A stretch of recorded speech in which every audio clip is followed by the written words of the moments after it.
नमस्कार मित्रों।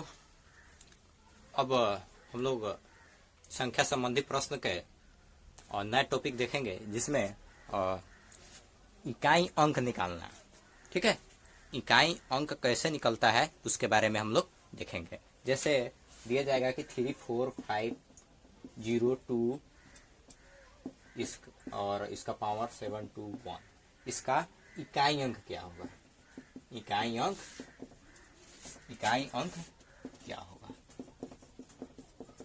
इस टाइप का जब प्रश्न होगा तो हम लोग उसको सॉल्व कैसे करेंगे इसके बारे में हम लोग देखेंगे। तो इसका नियम क्या कहता है, तो इसका हम लोग नियम देखते हैं।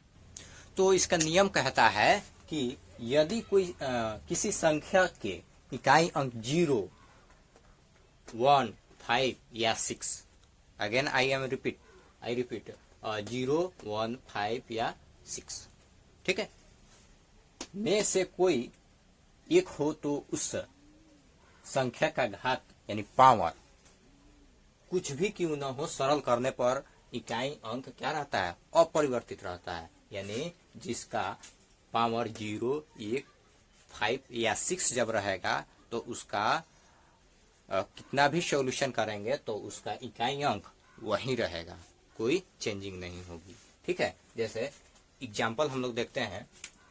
जैसे में 1, 2, 5, 125 का पावर 32 है, तो इसका देखिए यहाँ पे इसका इकाई अंक कितना है? 5 है। 0, 1, 5 या 6 में से कितना है? 5 है। तो इसका इकाई अंक क्या आएगा? इकाई अंक इसका 5 ही होगा। ठीक है, अब देखिए 1, 4, 6 का पावर 72, ठीक है, 7, 2, तो 6 है। 0, 1, 5 या 6 में से तो है 6, तो इसका इकाई अंक क्या होगा? इकाई अंक क्या हो जाएगा? तो 6 होगा। ठीक है, वो कोई चेंजिंग नहीं होगी। जैसे देखिए 1, 4, 0 के पावर 3, 8 अगर हम कर लेते हैं या 2 भी कर लेते हैं तो इसका इकाई अंक क्या हो जाएगा? इकाई अंक 0 होगा। ठीक है, क्यों? क्योंकि 0, 1, 5 या 6 जब उसका इकाई अंक रहता है तो कोई चेंजिंग नहीं होती है। ठीक है, आई होप आप लोग को समझ में आ गई होगी। अब इसका नियम तो एक मैंने देखा, अब इसका नियम हम लोग 2 नंबर देखते हैं।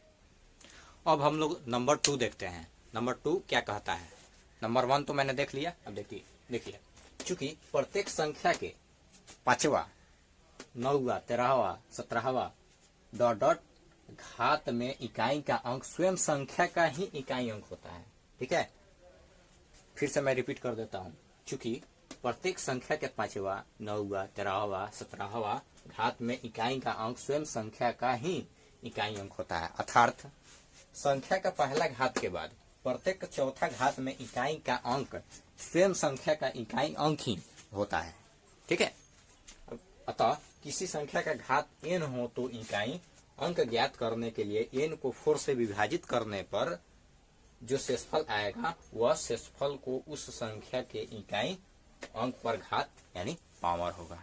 ठीक है, तो एक बार इसको आप लोग देख लीजिए। ऐसा नहीं समझ में आया तो इसका हम एग्जाम्पल बताते हैं, एग्जाम्पल आप लोगों को जरूर समझ में आएगा। चलिए एग्जाम्पल देखिए। जैसे 3, 4, 5, 7 यानी 3457 का पावर 153 में इकाई अंक क्या होगा? तो हम बताया था, मैंने पहले बताया था कि 0, 1, 5 या 6 जब रहेगा तो उसका अंक कोई परिवर्तन नहीं होता है, और इसमें तो यह अलग है, 7 है। ठीक है, तो देखिए इसका जो पावर रहता है, पावर में हम 4 से क्या करते हैं? डिवाइड करते हैं। यानी 4 से हम इसमें 153 में जब हम डिवाइड करेंगे, ठीक है, तो रिमाइंडर इसका क्या आएगा? शेष 1 आएगा। चलिए देखिए करके बता देते हैं। 4 की 12,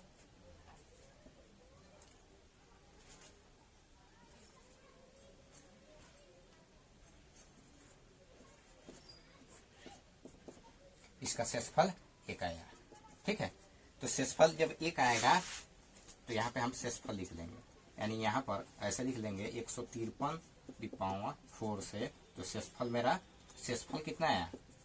शेषफल 1 आएगा। ठीक है, तो 7 के पावर हम 1 लिख लेंगे। 7 के पावर 1 बराबर क्या होगा, 7 होगा। ठीक है, तो अभिष्ट इकाई अंक बराबर क्या हो जाएगा, अभिष्ट इकाई अंक, अभिष्ट इकाई अंक बराबर 7 हो जाएगा। चलिए अब हम लोग जैसे में यानी एग्जाम्पल 2 नंबर देख। अब हम लोग अगले एग्जाम्पल देखते हैं। जैसे देखिए 243 243 के पावर 6 मल्टीप्लाई 124 के पावर 7 के गुणनफल में इकाई अंक क्या होगा। ठीक है, तो दोनों को हम लोग क्या करेंगे, बारी बारी से चेक करेंगे। ठीक है, इसका अगर हम देख लेते हैं, इसका अलग देखेंगे और इसका अलग देखेंगे। तो इसमें हमको क्या करना है, 6 में डिवाइड करना है क्या चीज से, 4 से। तो रिमाइंडर मेरा कितना आएगा, शेष आएगा 2। ठीक है, तो 3 के पावर 2 हो जाए तो इकाई अंक क्या हो जाएगा, इकाई अंक इसका 9 हो जाएगा। और इसका देखिए 7 में यानी पावर में 4 से हम डिवाइड करेंगे तो कितना आ जाएगा, 3 इसका इकाई शेष आएगा। ठीक है, तो 4 दी पावर इसका इकाई का पावर हम लोग करेंगे 3 तो कितना आ जाएगा, 12। ठीक है, तो इकाई अंक क्या हो जाएगा, 2 हो जाएगा। ठीक है, इसका इकाई अंक 2 हो जाएगा और इसका इकाई अंक क्या हो जाएगा, 9 हो जाएगा। ठीक है, तो सर यहाँ पर गलत हो गया, 4 दी पावर जब फिर 3 होगा तो 4 चुका 16, 16 चुका 64, 64 जब होगा तो इसका इकाई अंक क्या हो जाएगा, इकाई अंक 4 हो जाएगा। ठीक है, तो इसका इकाई अंक 4 हो जाएगा और इसका इकाई अंक 9 हो जाएगा। तो दोनों का जब हम मल्टीप्लाई करेंगे 9 गुने 4 कितना हो जाएगा, 36। तो इकाई अंक क्या हो जाएगा, तो अभिष्ट लिखेंगे, अभिष्ट इकाई अंक इज इक्वल टू क्या हो जाएगा, 6 मेरा आंसर हो जाएगा। दोनों को जब मल्टीप्लाई करेंगे तो गुणनफल का इकाई अंक मेरा क्या हो जाएगा, वह 6 हो जाएगा। अब उसके आगा क्वेश्चन दे रहे हैं, आप लोग अपना से तब तक बनाइए। तो ये 2 क्वेश्चन देख लीजिए, 7 के पावर 35, 3 के पावर 71 गुने 11 के पावर 55 में इकाई के स्थान पर कौन सा अंक होगा। ठीक है, कौन सा अंक होगा। अब देखिए 123 के पावर 444 का इकाई अंक क्या होगा। ये 2 क्वेश्चन आप लोग अपना से सॉल्व कीजिए। अब इसके बाद में टाइप 3 देखे थे, टाइप 4 में हम लोग देखेंगे अभाज्य गुणनखंडों, यानी कि टाइप 4 में हम लोग देखेंगे अभाज्य गुणनखंडों की संख्या ज्ञात करना। ठीक है, ये क्वेश्चन सॉल्व कीजिए आप लोग, तब तक हम ले चलते हैं आपको नेक्स्ट टॉपिक पे। तो हम लोग टाइप 4 में आते हैं, अभाज्य गुणनखंडों की संख्या ज्ञात करना, अभाज्य गुणनखंडों की संख्या ज्ञात करना। तो इसमें क्वेश्चन कैसे, इसका नियम क्या है कि दी गई संख्या का अभाज्य गुणनखंड करें, यानी कि दिया जाएगा कि दी गई संख्या का अभाज्य गुणनखंड करें। और नंबर 2 में क्या कहता है कि यदि संख्या का घात यानी पावर दिया गया है, ठीक है, दिया गया हो तो अभाज्य गुणनखंड की संख्या में क्या करेंगे, घात से हम उसको मल्टीप्लाई कर देंगे। बहुत ही आसान तरीका है, जब इसका हम लोग एग्जाम्पल देखेंगे जैसे में तो समझ में आएगा। ठीक है, तो चलिए जैसे में हम एक क्वेश्चन लेते हैं और उसको सॉल्व करके बताते हैं। तो जैसे में मैंने प्रश्न यहाँ पर लिखा 30 के पावर 37, 22 के पावर 5 गुने 34 के पावर 11 में अभाज्य गुणनखंडों की संख्या क्या होगा। चलिए इसको देखते हैं, 30 के पावर 7 गुने 22 के पावर 5 गुने 34 के पावर 11। चलिए इसको देखिए बनाते कैसे हैं। 30 है, 30 का जब हम फैक्टराइज करेंगे तो 2 गुने 3 गुने 5। ठीक है, 2 गुने 3 गुने 5 यानी 30 का फैक्टराइज हो गया। इसका पावर कितना है, 7 और फैक्टराइजेशन कितना है, 3। तो 3 को हम नीचे लिख देते हैं, 1 2 3 फैक्टराइज है तो 3 लिख देंगे नीचे। ठीक है, और उसके बाद में उन्हें 22 के पावर 5, तो 22 को कैसे लिखेंगे, 2 गुने 11 लिखेंगे और उसका पावर 5 बटा कितना फैक्टराइज 1 2 2 लिख लेंगे। उसके बाद में देखिए 34 के पावर 11। ठीक है, तो 34 के पावर जब 11 है तो 34 2 गुने 17 का पावर कितना हो जाएगा, 11 हो जाएगा बटा में 1 2। ठीक है, अब हम लोग क्या करते हैं, इसको नीचे वाले से ऊपर वाला में क्या करते हैं, मल्टीप्लाई कर देते हैं और उसके बाद ऐड कर देंगे। 3 गुने प्लस 2 गुने 5 प्लस 2 गुने 11 और सबको क्या कर लेते हैं, हम जोड़ लेते हैं। ठीक है, तो अब हम लोग देखते हैं सबको अब हम ऐड कर लेते हैं। 21, 10, 11, 2, 22। जब सबको हम ऐड करते हैं तो कितना आएगा, 2, 1, 3, 2, 3, 2, 53। ठीक है, तो जब हम ऐड किए तो 53 आया। तो अभाज्य गुणनखंडों की संख्या यहाँ लिख देंगे, अभीष्ट अभाज्य गुणन खंडों की संख्या कितना हो जाएगा, तो वह 53 हो जाएगा। ठीक है, एक बार हम और रिपीट कर देते हैं। एक बार इस टाइप का जब क्वेश्चन दिया जाएगा कि अभाज्य गुणनखंड की संख्या ज्ञात करें, तो क्या करेंगे, उसको हम उसका फैक्टराइज तोड़ देंगे, फैक्टराइज तोड़ेंगे और जितनी संख्या होगी फैक्टराइजेशन की, जैसे तो 1, 2, 3, तो 3 नीचे लिख देंगे, पावर ऊपर का ऊपर ही रहेगा, और मल्टीप्लाई में 22 का 2 गुने 11 यानी 2 बार फैक्टराइज हुआ है तो 2 नीचे लिख देंगे, 5 ऊपर पावर रहेगा, और 2 गुने 17, और 2 बार में ये होगा तो 2 नीचे, और उसका पावर 11 का 11 ही रह जाएगा। उसके बाद में नीचे से ऊपर यानी कि जितना पावर रहेगा, पावर को नीचे बटा वाले में से मल्टीप्लाई कर देंगे, 3 गुने 7 यहाँ लिख देंगे, और इसको ऐड कर लेंगे सबको, 3 गुने 7, 2 गुने 5 प्लस 2 गुने 11।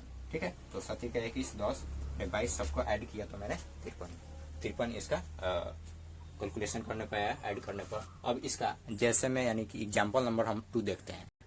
तो 2 नंबर क्वेश्चन को मैंने यहाँ पर लिख लिया है, 20 के पावर 4 गुने 7 के पावर 11 में अभाज्य गुणनखंडों की संख्या ज्ञात करें। ठीक है, तो इसको देखिए सॉल्व कैसे करते हैं। 20 की पावर 4 मल्टीप्लाई 7 के पावर 11। अब देखिए इसको 20 को फैक्टराइज करेंगे तो कितना आएगा, 2 गुने 2 गुने 5, 2 गुने 4 5 20। ठीक है, इसका पावर 4 हो जाएगा, और कितनी बार में टूटा है तो 1, 2, 3, तो यहाँ पर 3 लिख देंगे, और मल्टीप्लाई 7 नहीं टूटेगा तो 1 गुने 7 हो जाएगा। ठीक है, 1 गुने 7 या 7 ही कर देते हैं, 7 के पावर 11 बटा में 1। अब देखिए इसको हम मल्टीप्लाई कर देंगे, 3 गुने 4 हो जाएगा, और प्लस 11 गुने, तो 4 3 12 प्लस 11। जब हम इसको ऐड करेंगे तो 3 और 23 यानी कि ऐड करने पर 23 हो गया। तो यहाँ पर हम लिख देंगे अभीष्ट अभाज्य गुणनखंडों की संख्या, अभाज्य गुणनखंडों की संख्या। अब इस टाइप का अब क्वेश्चन आप लोग को देंगे, आप लोग इसको सॉल्व कीजिएगा। अब इसके बाद में हम लोग टाइप 4 और इसके बाद टाइप 5 में चलते हैं। अब हम लोग पढ़ेंगे टाइप 5 में द्विआधारी पद्धति। ठीक है, कि द्विआधारी पद्धति क्या है, ठीक है, उसके डिफिनीशन के बारे में पढ़ेंगे, वो कितने टाइप का होता है। चलिए टाइप 5 में है, तो चलिए इसके बारे में हम आप लोग को बताते हैं। तो हम लोग देखते हैं बाइनरी सिस्टम यानी द्विआधारी पद्धति। इस संख्या पद्धति का अलग अलग आधार बेस होता है। ठीक है, अलग अलग आधार होता है। ठीक है, तो दशमिक प्रणाली का आधार यानी बेस उसका कितना होता है, 10 होता है। तो डेसिमल सिस्टम का आधार कितना होता है, 10 होता है। तथा द्विआधारी बाइनरी सिस्टम का आधार कितना होता है, 2 होता है। ठीक है, जैसे देखिए 12 की पावर 12 का बेस कितना है, तो 10 है। तो यह 10 क्या है, डेसिमल नंबर में है। ठीक है, और सॉरी 12 का पावर 10 एक कौन सा नंबर है, यह डेसिमल नंबर है। ठीक है, यह डेसिमल नंबर है। और ये 111 का बेस कितना है, तो 2 है। तो यह कौन सा नंबर है, बाइनरी नंबर है। ठीक है, बहुत ही सिंपल है binary system and binary number and decimal number. ठीक है, अब इसका ग्राफ क्या क्या है उसके बारे में हम अब आप लोग को बताते हैं। तो हम लोग आगे देखते हैं। जैसे में द्विआधारी पद्धति में गिनती की 10 संख्या के लिए केवल 0 तथा 0 का प्रयोग होता है। ठीक है, इसमें सिर्फ और सिर्फ 0 एंड 1 का प्रयोग होता है। ठीक है, द्विआधारी सिस्टम बाइनरी सिस्टम में। तो देख लीजिए इसका एग्जांपल हम बता देते हैं। 1 से लेकर 10 तक बाइनरी सिस्टम लिखने का नियम, और उसके आगा अब हम लोग देखेंगे कि दशमिक प्रणाली को द्विआधारी प्रणाली में कैसे बदलेंगे। पहले इसका 1 से 10 तक का बाइनरी नंबर देख लेते हैं, बाइनरी सिस्टम। तो 0 को 0 लिखा जाता है। ठीक है, 1 को 1 ऐसे, और 2 को कैसे लिखा जाएगा, 10 इस तरह से। 3 को ऐसे लिखेंगे, 4 को ऐसे लिखेंगे, 5 को ऐसे लिखेंगे, 6 को ऐसे लिखेंगे, 7 को, 8 को, 9 को और 10 को। ठीक है, ये तो रहा, देख लीजिए एक बार बढ़िया से। और इसके बाद में दशमलव प्रणाली को द्विआधारी प्रणाली में कैसे बदलेंगे उसको हम देखेंगे अब इसके बाद। ठीक है, इसको आप लोग तब तक लिख लीजिए।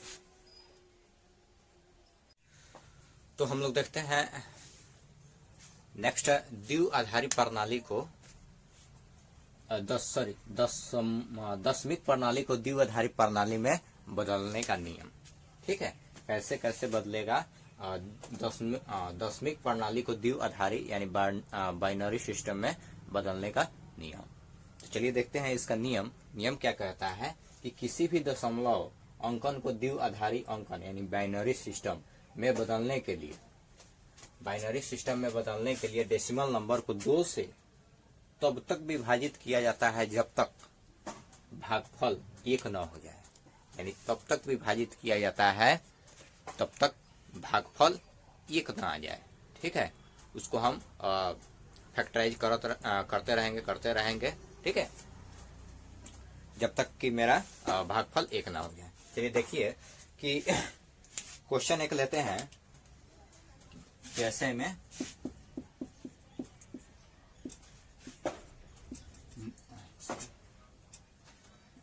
89 को द्विआधारी प्रणाली में बदलें। 89 को द्विआधारी प्रणाली में बदलें। तो देखिए इसको हम लोग कैसे बदलते हैं। ठीक है, सबसे पहले हम इसको क्या करते हैं, 89 यहाँ पर लिख लेते हैं और इसको हम डिवाइड करें। ठीक है, कितना से डिवाइड होगा, 2 से, 4 और रिमाइंडर मेरा कितना बच जाएगा, 1 को। रिमाइंडर को हम लोग यहाँ लिख लेते हैं, यानी शेष को इधर लिखते हैं। ठीक है, फिर इसमें हम 2 से भाग देते हैं तो कितना हो जाएगा, 22। तो रिमाइंडर मेरा कितना बचेगा, 0। फिर 2 से 11, रिमाइंडर मेरा 0 हो जाएगा। फिर 2 से 2 5 और रिमाइंडर कितना हो जाएगा मेरा, 1 हो जाएगा। फिर 2 से हम देंगे तो 2 2 जा, रिमाइंडर मेरा 1 हो जाएगा। फिर 2 से 2 1 जा, रिमाइंडर कितना हो जाएगा, 0 हो जाएगा। ठीक है, इस तरह से हम लोग क्या करते हैं, इसको कैलकुलेशन करते हैं। ठीक है, फिर से समझिए, 89 89, 2 से हम भाग देंगे तो कितना आएगा, 2 से जब करेंगे तो 44 तो ना 88 मेरा एक रिमाइंडर बच जाएगा। तो रिमाइंडर को यहाँ लिख लेते हैं, शेष को। ठीक है, फिर 2 से हम लगाएंगे तो 22 दूना 44, शेष 0 बच जाएगा, यहाँ लिख लेंगे। फिर 2 से 11 दूना 22, शेषफल 0 होगा, तो 0 को यहाँ लिख लेंगे। फिर 2 से 5 या 10, रिमाइंडर मेरा 1 बच जाएगा, 1 को यहाँ लिख लेंगे। फिर 2 से 2 4 रिमाइंडर मेरा 1 बचेगा, यहाँ लिख लेंगे। फिर 2 1 2, रिमाइंडर मेरा 0 हो जाएगा और यहाँ पर भागफल मेरा 1 हो जाएगा। अब इससे आगे कैलकुलेशन नहीं होगा। ठीक है, तो इसको देखिए कैसे लिखेंगे। ठीक है, इसको देखिए कि कैसे हम लोग लिखते हैं। इसको क्या करेंगे, यहाँ पर हम लोग लिख लेंगे 89 को दशमलव प्रणाली में लिखना है तो हम लोग इधर से स्टार्ट करेंगे। देखिए यहाँ से हम लोग ऊपर की तरफ मूव करेंगे। ठीक है, तो क्या हो जाएगा, 1, उसके बाद 0, उसके बाद 1 1, उसके बाद 0 0, उसके बाद 1। ठीक है, ये क्या हो गया, द्विआधारी, सॉरी यहाँ पर 10, यह द्विआधारी हो जाएगा। ठीक है, यही हो जाएगा और द्विआधारी इसका आंसर हो जाएगा। ठीक है, इसका नोट में करके लिख बता देते हैं। यहाँ इसके बारे में हम लिख देते हैं, तब तक देखिए आप लोग। तो नोट में हम लोग देख रहे थे यहाँ प्रत्येक बार नीचे भागफल, ठीक है, नीचे भागफल जाएगा एवं दाएं तरफ शेष। दाएं तरफ मैंने शेष को लिखा है। ठीक है, लिखा जाता है। अब नीचे से देखिए, नीचे से ऊपर लिखने पर, नीचे से, ठीक है, नीचे से ऊपर लिखेंगे तो नीचे से ऊपर हम लोग लिखेंगे एस, इस तरह से मूव करेंगे तो 1 0 1 1 0 0 1, ठीक है। यानी इसी को हम लोग अर्थार्थ करके लिख लेंगे। दोबारा मैं रिपीट कर दे रहा हूँ, अर्थार्थ 89 10 इज इक्वल टू 1 0 1 1 0 0 1, ठीक है। यही आपका आंसर हो जाएगा। अब इसका नेक्स्ट क्वेश्चन अब देखते हैं आगे। अब नेक्स्ट क्वेश्चन हम लोग देखते हैं 90 को द्विआधारी अंक में बदले, ठीक है। तो 90 को हम लोग कैसे कन्वर्ट करेंगे, 90 को यहाँ लिख लेंगे, 2 से लगेगा 45 और रिमाइंडर मेरा 0 हो जाएगा। 2 से फिर 22, रिमाइंडर मेरा 1 बचेगा। फिर 2 से 11 और रिमाइंडर मेरा 0 हो जाएगा। फिर 2 से 2 5 या 10, रिमाइंडर 1 बचेगा। फिर 2 से 2 2 या 4, रिमाइंडर 1 बचेगा। फिर 2 से 2 1 या 2, रिमाइंडर मेरा 0 बचेगा। तो इस तरह से मैंने सॉरी, यहाँ पर मेरा भागफल 1 आ गया, बस यहीं पर हमको स्टॉप कर देना है। अब इसको हम लोग लिख लेंगे 90। द्विआधारी में जब हमको बदलना है तो नीचे से ऊपर की तरफ हम लोग मूव करेंगे, नीचे से ऊपर की तरफ बढ़ेंगे, ठीक है। तो 1 हो जाएगा पहले, उसके बाद 0, नीचे 1, उसके बाद 0 1 1 1 1 0 0 1 1 0, ठीक है। और यहाँ पर हम लोग 2 कर देंगे, यही मेरा आंसर हो जाएगा, ठीक है। अब ये तो रहा दशमलव प्रणाली को द्विआधारी प्रणाली में कैसे बदलते हैं। अब इसके आगे अब हम लोग देखते हैं नेक्स्ट। अब हम लोग देखेंगे कि द्विआधारी प्रणाली को दशमिक प्रणाली में बदलने का नियम देखेंगे कि द्विआधारी प्रणाली को दशमिक प्रणाली में हम लोग कैसे बदलेंगे, ठीक है। तो इसके पहले तो हम लोग देखे थे दशमिक प्रणाली को द्विआधारी प्रणाली में बदलने का। अब जस्ट उसका उल्टा देखते हैं, रिवर्स देखते हैं कि कैसे बदल। पहले सबसे पहले हम एक क्वेश्चन लेते हैं, ठीक है।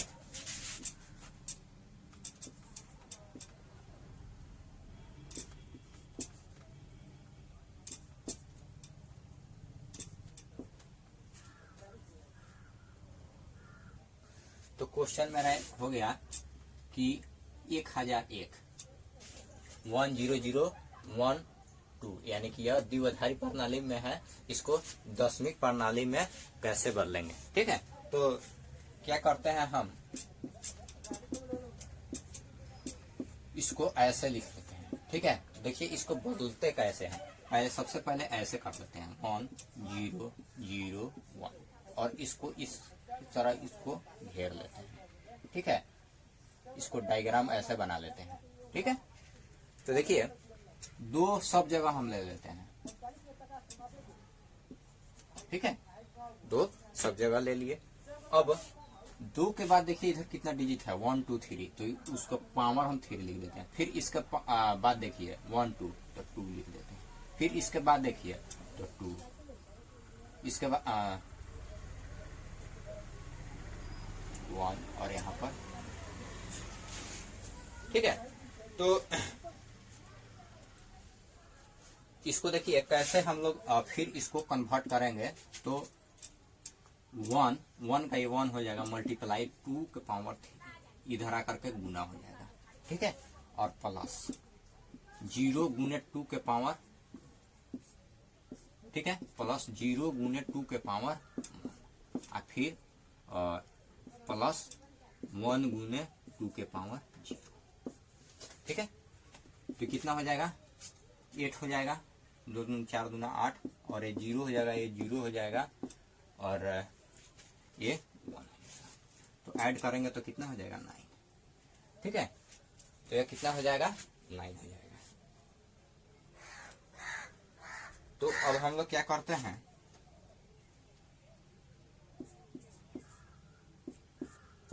टू को अब यहाँ पर हम लोग 10 कर देंगे, यही मेरा आंसर, ठीक है। अब नेक्स्ट क्वेश्चन मैंने लिया है 11111002, यानी यह द्विआधारी प्रणाली है, इसको क्या करना है दशमिक प्रणाली में बदलना है, ठीक है, तो इसको आप लोग अपना से बने, सेम बहुत ही आसान क्वेश्चन है। इसको ऐसे लिख लीजिएगा पहले 1 1 1 सॉरी 1 1 1 1 0 0, ठीक है। इसको ऐसे डायग्राम बना लीजिएगा, टू सब जगह लिख दीजिएगा, नीचे लिखिए या ऊपर लिखिए कोई फर्क नहीं पड़ता है। इसके बाद कितना डिजिट है 1 2 3 4 5, यहाँ पे 5 कर लेंगे, इस तरह से 4 हो जाएगा, या 3 हो जाएगा, या 2 हो जाएगा, ये 1 हो जाएगा, ये 0, ठीक है। और इसको जब आप लोग कैलकुलेशन कीजिएगा, ठीक है, तो इसका आंसर आएगा 50, ठीक है, 50 10 ये आपका आंसर हो जाएगा। इसके आगे आप लोग कैलकुलेशन कीजिए, ठीक है। अब हम लोग नेक्स्ट चलते हैं द्विआधारी पद्धति, द्विआधारी पद्धति का जोड़, ठीक है। द्विआधारी पद्धति को हम लोग जोड़ कैसे करते हैं उसके बारे में हम लोग देखेंगे। अब हम लोग देखते हैं द्विआधारी पद्धति का जोड़, इसका कुछ अलग ही नियम होता है, ध्यान पूर्वक देखिए। द्विआधारी पद्धति में जोड़ 1 + 1, जब 1 और 1 को ऐड करते हैं तो क्या होता है, 2 होता है। हम लोग जानते हैं कि 1 और 1 को जब जोड़ते हैं तो 2 होता है, लेकिन द्विआधारी पद्धति में 2 नहीं होता है, 10 होता है, ठीक है। जो मैंने यहाँ पर लिखा है 1 + 1 = 2 न होकर 1 + 1 = 10 होता है, ठीक है। 1 और 1 जब जोड़ते हैं तब 10 होता है, ठीक है। जिसका 0 लिखा जाता है और 1 दाएं अंक वाले जोड़ में जोड़ दिया जाता है, यानी कि 1 जो है 10 होता है तो 1 को क्या किया जाता है, हासिल लेकर के अगले वाले अंक में जोड़ दिया जाता है। तो ये एग्जाम्पल देखिए, एग्जाम्पल देखिएगा तो समझ में आ जाएगा, ठीक है। कैसे देखिए,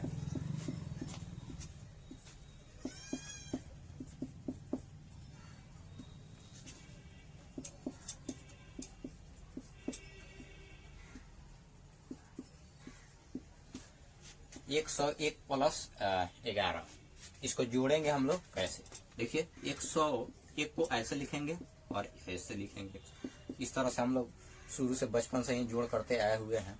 तो देखिए इसको जोड़ करते कैसे हैं, 1 और 1 मिलकर के कितना होगा, सबको जानेंगे कि 2 होगा, लेकिन यहाँ पर 2 नहीं होगा, यह गलत हो जाएगा, ठीक है।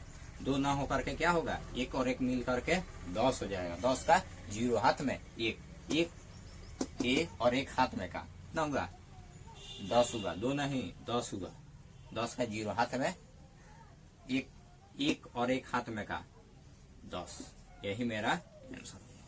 यह कुछ अलग ही नियम है द्विआधारी पद्धति बाइनरी सिस्टम का। अब नेक्स्ट क्वेश्चन देखिए कि क्वेश्चन नंबर 2,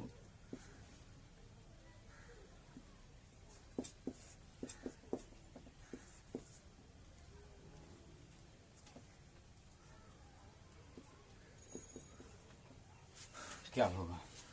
तो देखिए क्वेश्चन को मैंने यहाँ पर लिख दिया है, इसको ऐड करना था, सिंपल हम लोग ऐड करते हैं 1 0 0, तो इसको ऐड करेंगे तो क्या हो जाएगा, 1 हो जाएगा, 1 हो जाएगा, 1 हो जाएगा, 1 1 मिल करके 10 हो जाएगा, यही मेरा आंसर हो जाएगा।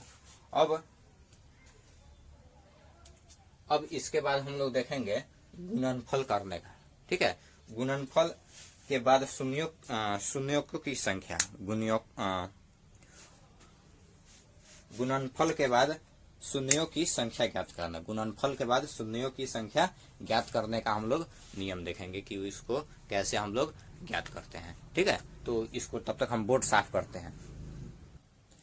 तो अब हम लोग देख लेते हैं गुणनफल के बाद शून्यों की संख्या, गुणनफल के बाद शून्यों की संख्या, ठीक है, कैसे ज्ञात होगा उसका नियम है। हम जानते हैं कि गुणनफल का अंतिम अंक क्या होता है, शून्य तभी संभव है जब यदि संख्या के अंत में शून्य हो, ठीक है। और नेक्स्ट 2 नंबर, यदि 5 या 5 के गुणज को किसी सम संख्या से गुना किया जाए, अतः 5 के पावर n गुना 2 के पावर n में n शून्य होंगे यदि n छोटा हो m से, या m शून्य होंगे यदि m छोटा होगा n से, तो ठीक है। बहुत ही आसान है, इसको बताने की जरूरत नहीं है। इस तरह से इस चैप्टर का संख्या संबंधी प्रश्न, फर्स्ट चैप्टर नंबर का कहानी समाप्त हो गया। बस इसका क्वेश्चंस बचा हुआ है, क्वेश्चंस को अगले वीडियो में या इस वीडियो में कोशिश करूंगा कि इसी वीडियो में आपको क्वेश्चन प्रोवाइड कराने का आप लोग उसको सॉल्व कीजिएगा और उसका सॉल्यूशन नेक्स्ट वीडियो में देने की कोशिश करेंगे। और क्वेश्चन के साथ साथ फॉर आपको मल्टीपल चॉइस क्वेश्चंस आपको मिलेंगे, आपको सॉल्व करना है। ठीक है, जो सॉल्व नहीं होगी उसको मैं जब सॉल्व करूंगा तो आप देख सकते हैं कि मेरी कहाँ पे गलती हो रही है। आप इसके लिए सॉल्व करने के लिए आपको मेरा जितना भी पूरा वीडियो है, शुरू से part A, part B, part C, पूरा वीडियो को आप लोग देखें। ठीक है, अगर कोई भी वीडियो मिस करते हैं तो डेफिनेटली आपको समझ में नहीं आएगी। ठीक है, तो इसके बाद हम लोग क्वेश्चन देखेंगे, उसके बाद आप लोग कमेंट करके बताइए कि कौन सा चैप्टर होना चाहिए। मेरे ख्याल से नेक्स्ट चैप्टर नंबर सिस्टम, और नंबर सिस्टम को अब मैं स्टार्ट करूंगा और उसको बहुत इजी वे में देखते चलेंगे। बहुत जल्दी जल्दी उसको समाप्त मैं करूंगा। जो प्रॉब्लम थी वो प्रॉब्लम तो लगभग दूर हो गई है। वीडियो का क्वालिटी सही नहीं आ रही थी, इसकी वजह से। तो इसके बाद आप लोग को क्वेश्चंस वाला वीडियो आप लोग को हम देते हैं। तब तक धन्यवाद। आप लोग पूरा वीडियो देखिए। नमस्कार।